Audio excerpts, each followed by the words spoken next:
What's up, guys? Earl at Sumo Bully Kennels back at you with another episode of Hot Topic.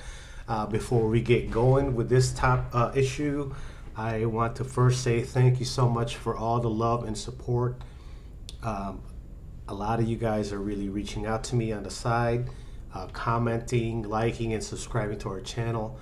I couldn't thank you enough and tell you how grateful I am for the love that we're receiving. And so thank you to you guys, and because of you guys we continue to do this, and I continue to bring up content and topics that matter to you guys, that matter to me as well. And so I'll say it again, if you haven't already done so, please like and subscribe. There's still a lot of you guys that watch our channel that have not subscribed yet, and for those who already have subscribed, again, thank you. So let's get into it, right? A lot of you guys messaged me on the site about dogs, dog breeding, puppies, some of the stuff that you like. And really, it's, are you thinking about getting into dog breeding, right? So I'm going to do this as a part one because it's a lot to digest and a lot to cover, right? So are you thinking about getting into dog breeding? Let's get into it. You know, some of you guys reach out to me with some really good questions, so I wanted to share some of these questions on my episode. Hopefully this topic can help a lot of people who are out there on the fence about making a decision, right? So in this segment, let me pre-qualify this. I know you guys love the dogs, and whenever I do update videos with our dogs and go over pedigrees and stuff like that, you guys really respond very well to that. So today, let's change it up a little bit. Let's take it back to the classroom, right? Let's hit the classroom today. Hit the classroom with Earl at Sumo Bully Kennels. And let's get into what I call phase one. So phase one, let's just stay within the bully realm of things. Number one for me is picking your lane, right? I'm in an XL lane, right? And even in that lane, there's multiple lanes. So, you know, knowing your identity in the space, right? So what do I mean by picking your lane? Well, picking your lane, if for me, let's just use me as an example, right? XLs. There's a lot of expressions of XLs. Just look at the girls we have on screen right here, right? These are all XLs, but look at their faces, right? Fortuna's has that heavy Brazilian look. So does Katana. Hershey looks more like an American dog. So does Kaiju. So does Maki. Snickers still looks to me like an American dog. Where, you know, these are all XL dogs, right? So what I mean by picking your lane. In the XL lane, well, are you the size person, right? Is that your lane? You want the biggest dogs.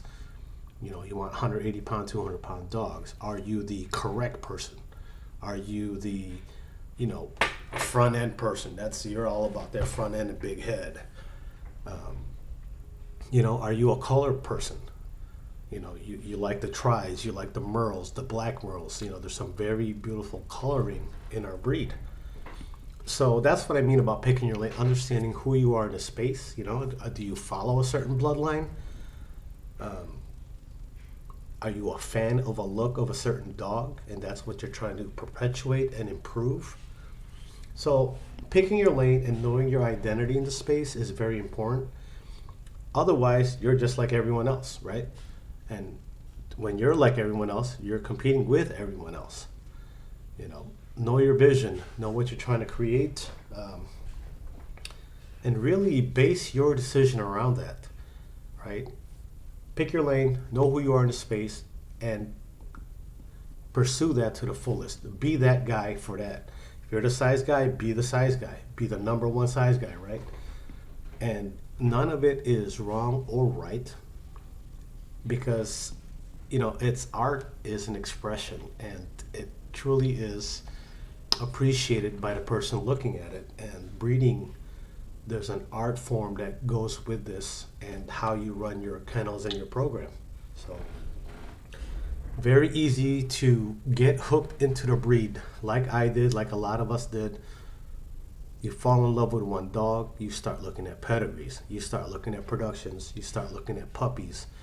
Oh, that puppy looks cool. Oh, this Merle dog looks cool. And then you're just all over the place, right? So there's certain breeders that are known for a certain look, right? That's the same thing I'm doing. I'm going for a certain look. I know what I'm mixing. Right here on our website, what does this say? We're devoted to producing world-class American XL bullies specializing in the best bloodlines from US and Brazil, right? Two very good bloodlines for what? To establish temperament, health, structure, and wow factor. That's who I am. That's what I want to create. And so for some of you guys flirting with the idea of getting into this, before we get into the classroom, that is my advice to you. So with that said, without further ado, this is the part where everyone jumps off the video. So please stay with me. It's time to hit the classroom now. What does it really cost? What is the price of admission to get into breeding, right? I asked that question myself when I got into it. I got a lot of mixed numbers and responses, and depends on who you ask, and depends how they run their program and how seriously they take it. So I'm going to give you these numbers. These are general numbers, very close to the real number, right? And this is my breakdown right here. Welcome to the classroom, guys. Let me see if I can move this up a little bit so you can see it better. Whoops. Okay. You know what? I'm going to scale this down because for some reason you can't see the whole thing. Yeah, I know. It's a lot of numbers, guys. Sorry. But this is what it's going to take to answer a lot of your questions. And I appreciate the questions, guys. And a lot of you guys reach out to me, and I have no problem sharing my time and my experience with you because I'm passionate about what I do and I love doing this. However, for some of you guys who are really considering it, before you take the plunge, make sure you watch this full video. I'm telling you, this is going to clarify a lot of things for you. And here it is. So you cannot see what that first thing says. Hold on one second. Let me make one more adjustment just so you guys can see that full heading. Okay, so what is this sheet? This is an Excel sheet.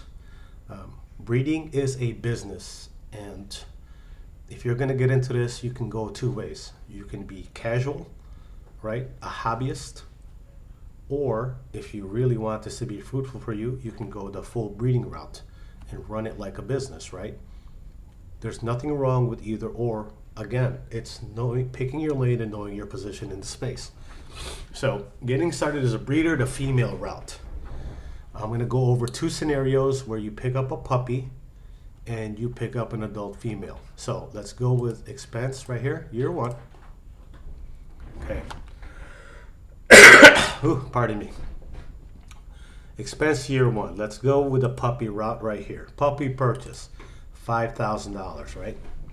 That's a good quality, breed quality dog of a decent bloodline from a reputable breeder.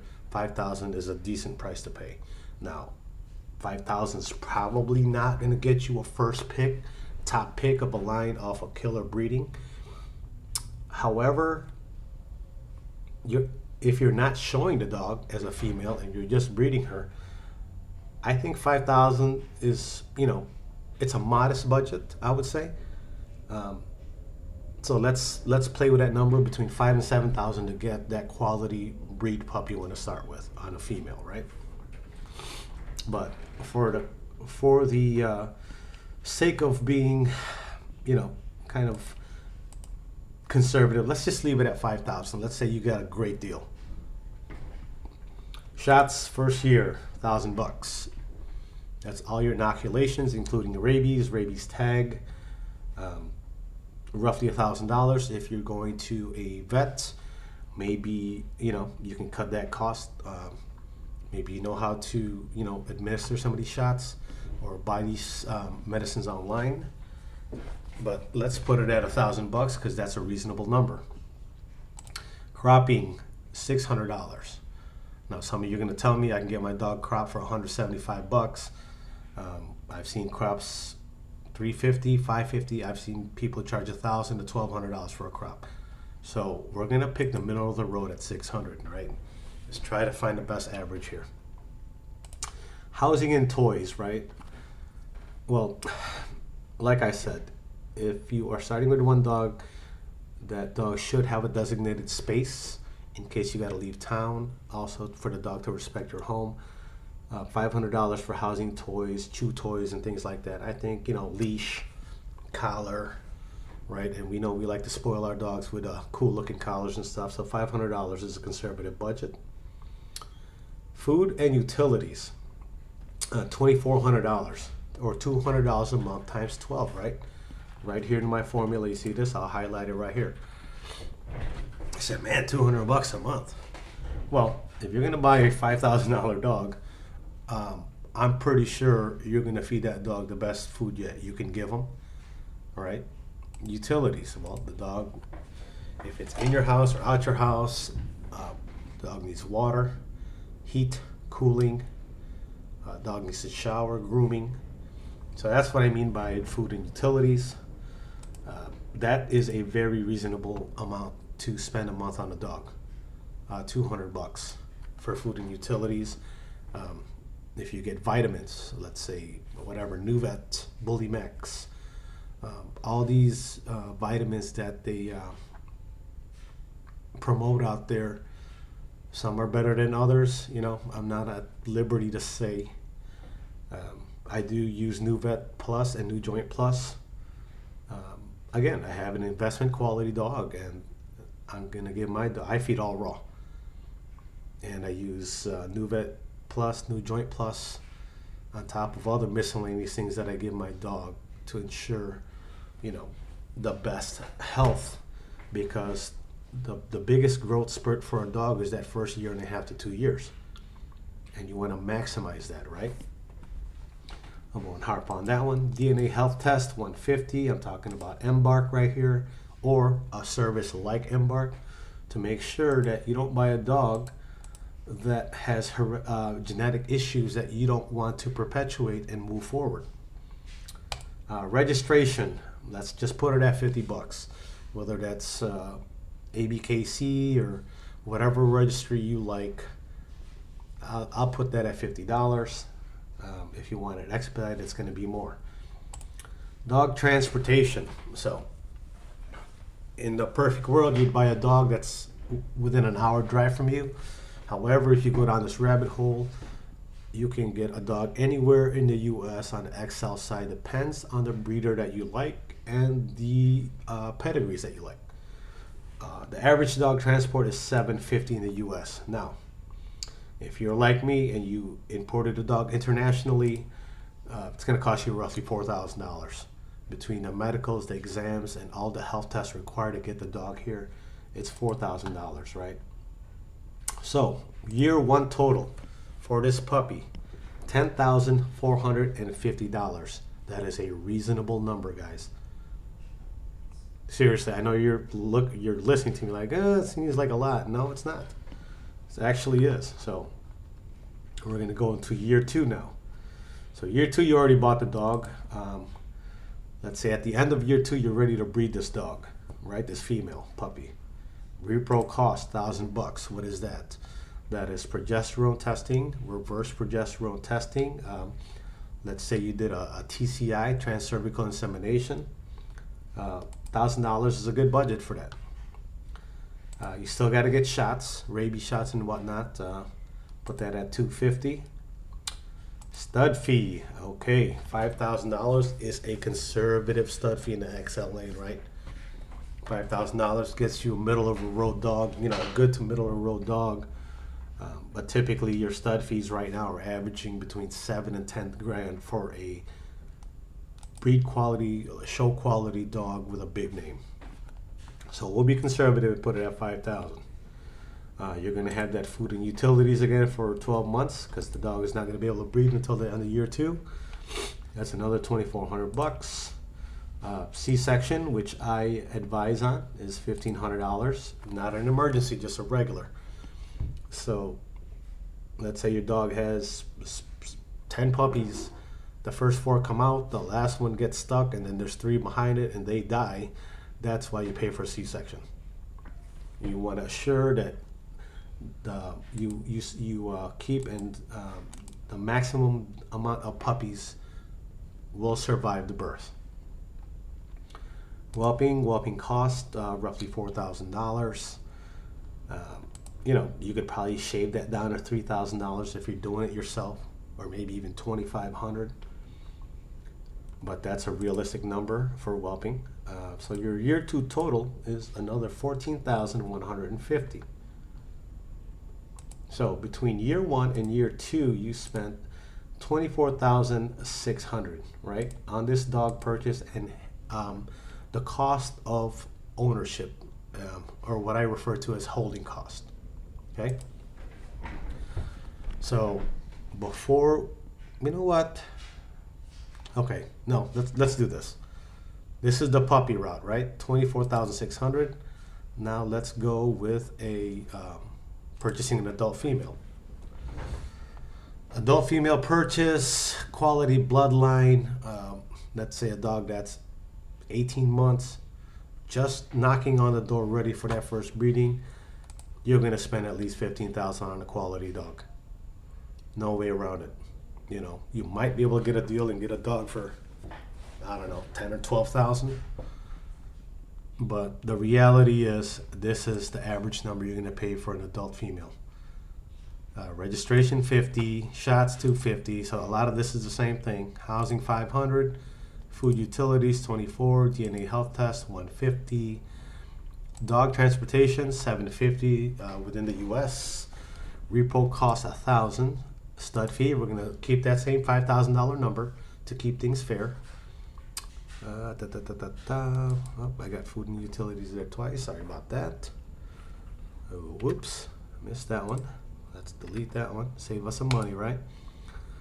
C-section $1,500, whelping $4,000, giving us a total of $30,600 in the first year to buy an adult dog and breed her. Now, don't look at this yellow one right now, because we're not there yet. So let's summarize that. When you start with a puppy, you're 2 years out, and you're $24,600 into it before you can even do anything and breed this dog. Now, you buy an adult female, you're in the game now. You're ready to go. You're gonna drop basically $6,000 more. It's $30,600. But now you're off to the races, and you can get your program going. That's the difference, roughly $6,000. Okay, we're good? All right, let's move on. Okay, so now let's talk about intangible cost per year.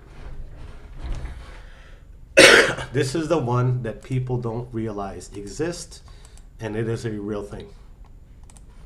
Marketing cost, right? Marketing.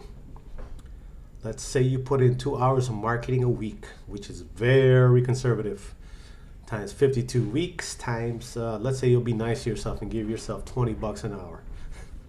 You should actually be very nice to yourself, right? And this is the part of it being a business versus it being a hobby. So these intangible costs is covering what it is as a business. And I don't know where you're from, but there's no way you're paying a social media or marketing agency $20 an hour. I'm talking about, that's you. That's called guerrilla marketing. That's you spreading your gospel, right? 104 hours a year at $20 is $2,080. Research and development. Always be researching and developing, right? No one knows everything. You can never have enough information. So, you're gonna put in about 100 hours a year on R&D. Otherwise, you're stagnant and you're sitting. You're dead in the water. You're sitting still. You become like a rotary phone versus the iPhone 14 or whatever, iPhone 15, whatever it is. At $20 an hour, put that at $2,000. This is real budgets for a business, R&D. Daily care, feeding, poo pickup, 365 days a year. Yes, their dogs don't take a day off from pooing or eating. and training and walking and leash work. Socialization, very important. And I'm going to be conservative with that 2 hours. Let's just say 2 hours a day for all that at $20 an hour, right? 365 puts us at 730 hours a year, or 14,600. Again, you couldn't pay a professional to pick up your poo for $20 an hour, or a dog trainer to leash train your dog. So you're going to have to do it yourself. But we have to put an associated cost, because time is money, right? Everyone says that, everyone's heard it, but the reality is time is money. Because if you weren't picking up poo and doing daily care, you could drive for Uber for 2 hours and make $20 an hour easily. So I'm being nice. Okay, emergency medical reserve. These are dogs and life happens. You should have at least a $1,500 budget annually per dog, because things happen, right? And if you don't have this emergency fund and something happens, well, now you're putting yourself in a hole, or getting in credit card debt for something that you should have budgeted for. No life and Murphy's Law will happen to you, just like it happens to everyone else. Dog care when you go on vacation, assuming you go on vacation, you should at least go on vacation once a year. It's good for your soul. We'll put a cost on that for $1,500. Oops, sorry about that. Photos and videos. 2 hours a week, which we all know, if you're doing this, you know you're just spending more than 2 hours a week on photos and videos. Times 52 at $20, 104 hours a year, or 2,080. That's being conservative, right? Business setup. Again, the intangible costs are if you're operating as a business. If you want to get set up as a business, you're going to have to either LLC up or get incorporated. It's going to cost you about 10 hours between setting up bank accounts, going online, doing your articles of incorporation, getting your EIN number, and all those things that conform to running a business in your state. So I'm going to be nice and put that at $1,500. Insurance is optional, depends on where you live. Are you agricultural? So I left that as optional with no cost to it.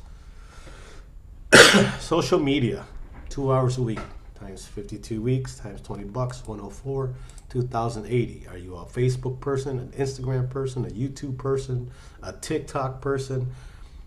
2 hours a week is very conservative. And in fact, the average person browses on social media 2 hours a day, right? That's us just looking and liking feeds. That's the US average of what people spend on their phone on social media. So, communication, 2 hours a week, 52 times 20, 104, 2,080. What do I mean by communication? So when you start getting into this, are you not going to reach out to breeders and talk to them and email them and text them and ask them questions?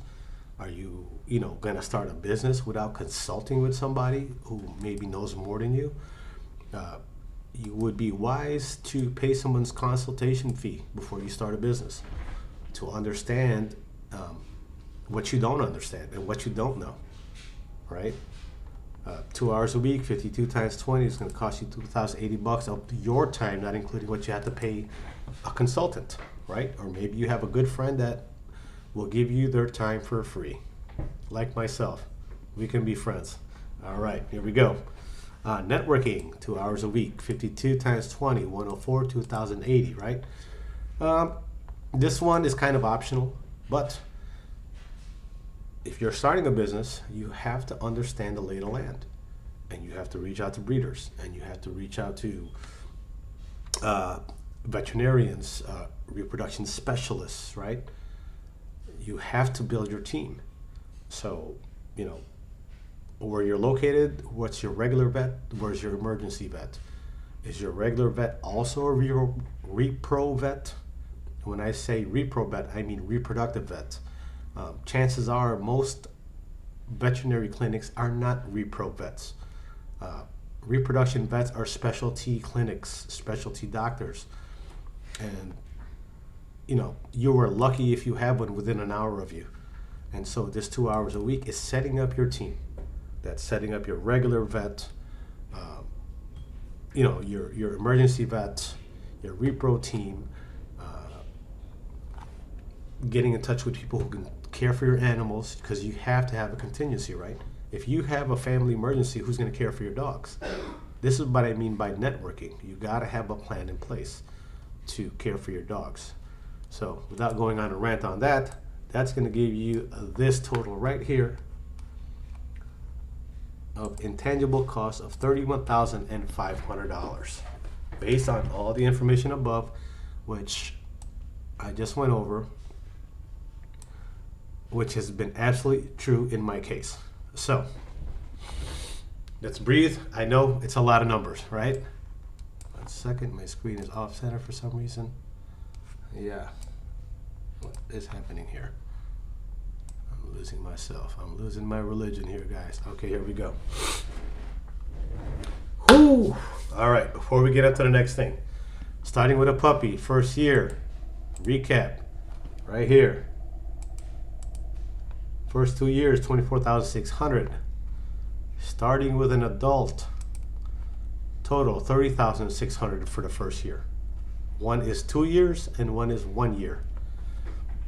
So you see that starting with an adult is roughly $6,000 more in the first year versus a puppy, but it's a 2-year spread where you can't do anything, right? You're basically dead in the water, sitting on dead money, taking a ton of pictures of your dog, but you can't make moves yet, right? Then we went over our intangible cost, which is all these things you're going to have to do, I promise you. And if you're not, maybe you should think about doing them. So there you go, $31,500. Break time. Cool, here it is. You're starting with a puppy, your complete total with intangible cost after 2 years, $56,100. All right? And you could actually bump that up to $80,000 because you're going to have the intangible cost twice over 2 years for this. Does that make sense? Hopefully. Okay. Year one with an adult. Complete total with intangible cost is $62,100. But then you're ready to rock, you're ready to go, right? So let's, I actually made an error here. So let me adjust that. At 45, my formula is off. Sorry, guys. I want to give you guys accuracy, right? And I recognize I made an error, so let me adjust that. Why did it bump up to $87,600? As a business, when you start with a puppy, these intangible costs, you're going to incur them 2 times before you can breed. Plus this $24,600 of holding cost, right? So now you're at $87,600 over 2 years. Which now you're like, okay, that's a lot of money. That's a down payment for a house. That's all kind of things, right? So think about this. That's a big down payment for a house over 2 years, or even starting with an adult female. And most people don't even have a down payment for a house. That's the crazy part, right? So now, projected sales of year 2. So let me highlight this section right here for you guys, right there in gray. This is starting with a puppy, because now at year 2, you're ready to rock. I know litters can range from 6 to 12 puppies, but just like we made some of our numbers conservative, let's be conservative about this litter. Let's say we only got 6 puppies, right? Maybe you had 7 and 1 died. Whatever the case, let's go worst case scenario with it. First pick pup male. Let's say at this time, 2 years in, you've established yourself, you've networked, you've communicated, you built your platform. You definitely put in all these intangible costs of marketing, and you really built up your business to where people care about who you are and what you're doing in the space. And let's say your first pick male is 7, second pick male is 5, third pick male is $3,500. Now, these are real prices, and these are prices you're going to see in our industry. So you do that 2 times because you have 3 males and 3 females that are worth selling or have survived. The total of that is $31,000 right here. Okay, So now, after 2 years of spending $87,600, you had your first litter, and your gross sale was $31,000, right? Now look at your expenses. Total expenses $87,600. Your gross profit, there is none. You're negative $56,600. We changed the name of this. Sorry about that, guys. Now, is that attractive to you as a business? Right? Now, I'm not saying, well, I am saying, because these are real numbers and these intangible costs, these are associated costs, right? That, put it this way, these intangible costs are part of this 56,000. However, look at this. 2 hours a week, right? Look at all these hours we're logging to pursue our dream and paying ourselves $20 an hour. 31,500, that's the median of what people make in the US. All right, and you are a janitor, basically. You are a home health care provider. You are a CNA picking up poop. You're also a marketer. You're also a research and develop person. You're also a social media person. You're also a customer service person with communications. You're also a photographer and a videographer, right? And when you go on vacation, not only does it cost you money to go on vacation, but you're gonna have to pay someone to do your job, right? And then on top of that, you got to network, and you got to do this all outside of your regular working hours, right? So if you're a working person that works 8 hours a day and commutes 1 hour a day, that's 9 hours. And you got to do all this on top of that, right? So for you guys thinking about getting to this is the reality of it. And for those of you guys who are just watching my video and like the dogs and want to buy a dog, so excuse me, I got a chest cold. This is what breeders deal with. And this is what I mean when you like someone's productions and they put their prices out and you say, wow, that's expensive. Well, expensive is a perspective, right, of understanding. So what I'm showing here is, shedding light on the industry as it is, right? Okay, so we established that you're negative 56,000 in the first breeding. But lucky for you, that girl can breed at least 2 more times, which is going to offset this gross and actually make you a profit, right? Because it's like starting any other business. You got to acquire, your materials, whether you're selling a service or you're selling products. There is a startup cost to everything, and this is exactly what I'm going over. Okay, shake that one off. Next one. Projected sales year 1 with an adult. Now this changes because you don't have to sit on your expenses for 2 years. Same scenario, same prices. 7,535, 7,535. Giving us a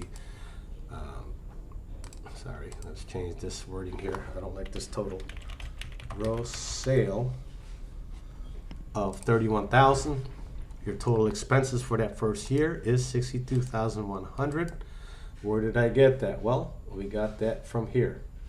The total of the first year plus your intangible cost per year, which gives you 30,600 plus this 31,500 gives you the 62,100 right here.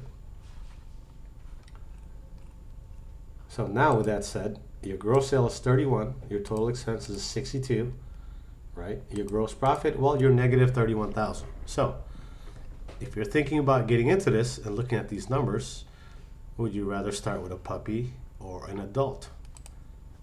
An adult has more upfront cost. The puppy offsets that by longer holding cost, right? Because now you got to hold for 2 years before you can even play. And so every month that goes by, it costs you money while you're not making money. So right there it is. So this episode was a lot to digest, guys. In summary, you really have to pick your lane, know your identity. My earlier videos of planning and research and preparing to make a commitment to do this, those are my least viewed videos. And it's kind of heartbreaking, because to me those were the most passionate and most like, I put so much into those videos because I wanted people to know what it is. Because when people message me about getting into this, I encourage them to. Man, do it. You never know, man. You could, you might really have the eye and the hand, just like some people have a green thumb. You never know. And I encourage anyone to pursue their dream. Why not? You only get to live it once, right? When you can't do it after you die. So you might as well do something that you're passionate about, that you love. However, it can't be all just passion, right? You got to put the numbers behind it and the planning. And kind of savant. I'm like a savant when it comes to that. I like to plan. I like to know, because then I can make a decision. I cannot make a decision not knowing and hoping everything will work out. That's not the way I operate. Just like I break down my videos of why we made our decisions, what our updates, and how we feed, everything matters to me. Getting started here, this thing right here that I just went through with you guys. This is real, man. And for you guys that have already gotten into this, you know I'm speaking truth on it. So with that said, guys, I'm going to wrap this one because we're in the classroom. Let's get out of the classroom. I know you guys are bored to death, and I'm probably going to get one view on this video. So with that said, please like and subscribe. This is probably an episode, if you're interested, that you're going to watch 2 or 3 times over. All right? Anyhow, I know that was a lot. Thank you for bearing with me. Earl S. Sumo Bully Kennels, guys. I'll catch you on the next one.